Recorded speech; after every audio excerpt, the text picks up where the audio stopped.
Assalamualaikum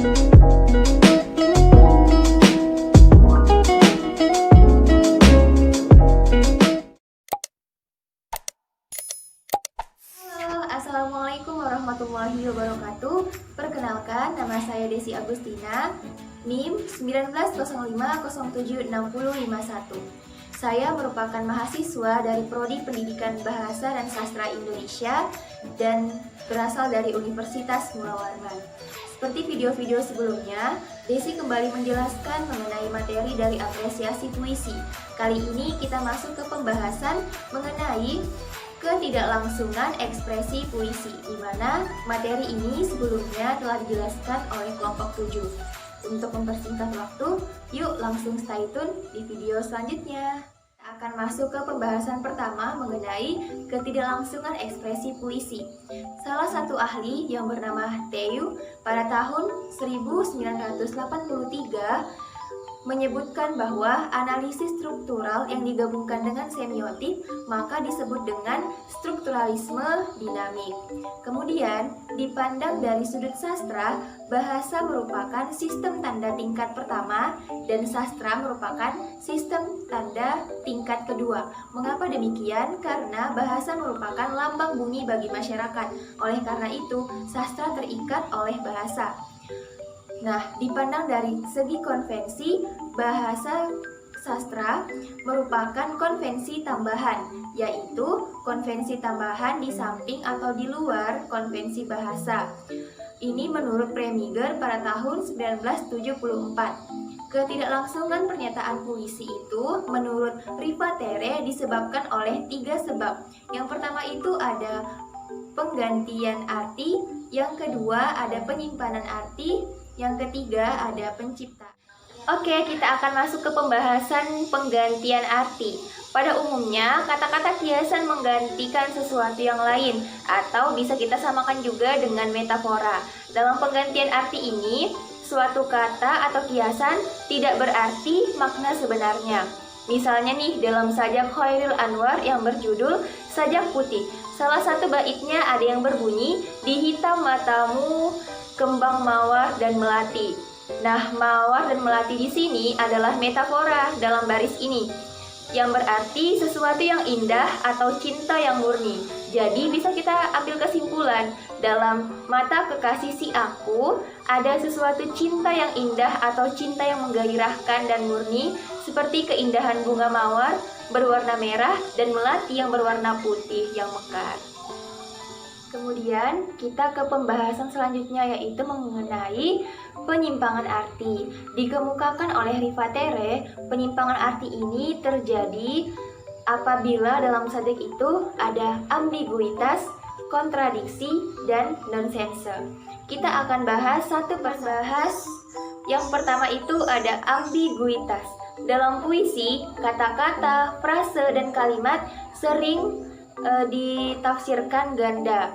Hal ini dapat kita lihat dalam puisi karya Khairil Anwar yang berjudul Sajak Putih. Pada bait ketiga yang berbunyi, "Hidup dari hidupku pintu terbuka," atau "Selama matamu bagiku menengadah." Ini dapat kita tafsirkan dengan arti bahwa si aku akan selalu ada jalan keluar, ada harapan-harapan, ada kegairahan selama kekasihnya masih suka memandang dia dan masih mencintainya. Ambiguitas ini pembaca diberikan kesempatan oleh penyair untuk memberikan arti sesuai dengan asosiasi dari si pembaca. Dengan demikian, setiap kali kita membaca sajak atau karya sastra lainnya, maka akan muncul arti yang baru. Seperti itu. Kita akan membahas mengenai kontradiksi. Dalam puisi modern, penyair banyak menggunakan ironi yang bertujuan untuk menyampaikan maksud secara berlawanan dari arti yang sesungguhnya. Ironi ini bertujuan untuk mengejek sesuatu yang keterlaluan. Nah, tahukah kalian, ironi ini malah menarik perhatian pembaca dengan cara membuat pembaca berpikir. Sering juga untuk membuat pembaca tersenyum atau membuat orang berbelas kasih terhadap sesuatu yang menyedihkan. Contohnya dalam puisi karya Subagjo Sastrowarjojo. Nah, ini merupakan salah satu sastrawan atau salah satu penyair yang sering menggunakan ironi dalam karyanya. Yang terkenal itu karyanya yang berjudul Afrika Selatan, atau yang lain juga Bulan Ruah, Katekisasi, Nyanyian Ladang. Kemudian kita akan bahas mengenai nonsense. Nonsense merupakan bentuk kata-kata yang secara linguistik tidak mempunyai arti sebab tidak terdapat dalam kosakata. Misalnya penggabungan dari dua kata atau lebih seperti sepi saupi, sepi saupa. Ini menjadi bentuk baru. Kemudian pengulangan kata dalam satu kata. Nonsense ini menimbulkan asosiasi-asosiasi tertentu, menimbulkan arti dari dua segi, menimbulkan suasana aneh, suasana gaib, atau suasana lucu. Misalnya dalam sajak Sutarji Kalzumbahri yang berjudul Pot, di mana salah satu karyanya ini mengandung nonsense.